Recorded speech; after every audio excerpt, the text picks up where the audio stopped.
হরে কৃষ্ণ বন্ধুরা, আজকের পর্বের আলোচনার বিষয় প্রত্যেক দিন রাতে ঘুমাতে যাওয়ার আগে উচ্চারণ করুন শ্রীকৃষ্ণের এই বিশেষ দুটি মন্ত্র। সারা জীবন শান্তিতে কাটবে, কোনো অশান্তি বা কোনো রকম বিপদ আপনার ধারে কাছেও আসতে পারবে না। তবে মূল পর্বে যাবার আগে সকলের কাছে অনুরোধ, ভিডিওটি ভালো লাগলে অবশ্যই একটি লাইক করে চ্যানেলটি সাবস্ক্রাইব করে দেবেন আর কমেন্ট বক্সে লিখুন জয় রাধা গোবিন্দ। চলে যাচ্ছি মূল পর্বে। প্রতিদিন রাতে সঠিক নিয়মে এই মন্ত্র জপ করলে জীবনে কোনো বাধার সম্মুখীন হতে হবে না। কিন্তু আমরা যখনই বিপদে পড়ি তখনই ভগবানের স্মরণ নিই, যা একেবারেই উচিত নয়। প্রতিদিনই ভগবানের নাম স্মরণ করা উচিত।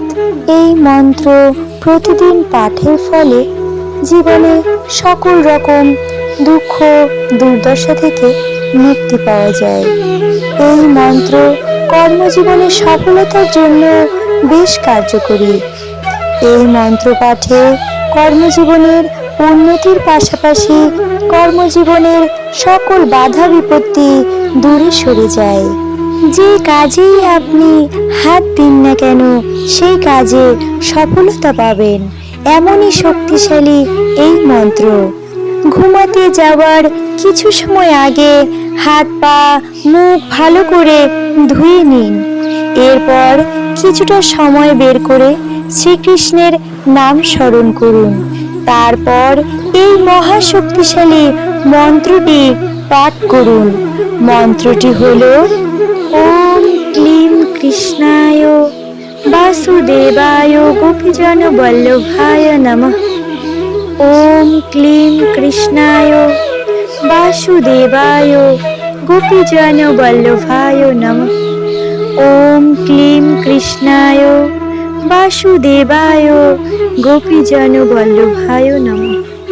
এই মন্ত্রটি 3 বার উচ্চারণ করতে হবে। এই ছোট্ট একটি মন্ত্র এতটা শক্তিশালী, প্রত্যহ এই মন্ত্র পাঠ করলে আপনি নিজেই এর তফাৎ বুঝতে পারবেন। এর পরবর্তী যে মন্ত্রটি, সেই মন্ত্রটি শ্রীকৃষ্ণের খুবই প্রিয় এবং বলতে পারেন শ্রীকৃষ্ণের একটি বিশেষ মন্ত্র, শ্রীকৃষ্ণের প্রণাম মন্ত্র। এই মন্ত্রটি প্রত্যহ পাঠ করলে জীবনে সুখ সমৃদ্ধি লাভ হবেই। মন্ত্রটি প্রত্যহ রাতে নিদ্রায় যাওয়ার আগে অবশ্যই পাঠ করুন। ওম কৃষ্ণায় বাসুদেবায় দেবকী নন্দনায় চ প্রণত ক্লেশনাশায় গোবিন্দায় নমো নমঃ।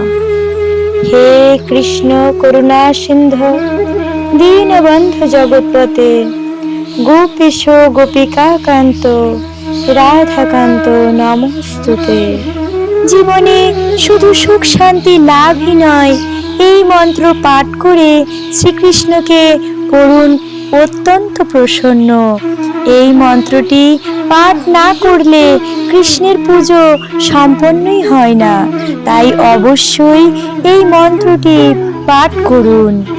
এই মন্ত্র দুটি অবশ্যই প্রত্যেক দিন রাতে ঘুমাতে যাওয়ার আগে পাঠ করুন এবং নিজের জীবনের আমূল পরিবর্তন নিজেই লক্ষ্য করুন। আজকের ভিডিও এখানেই শেষ করছি। সকলেই ভালো থাকবেন এবং কৃষ্ণ প্রেমে বিভোর হয়ে থাকবেন। হরে কৃষ্ণ।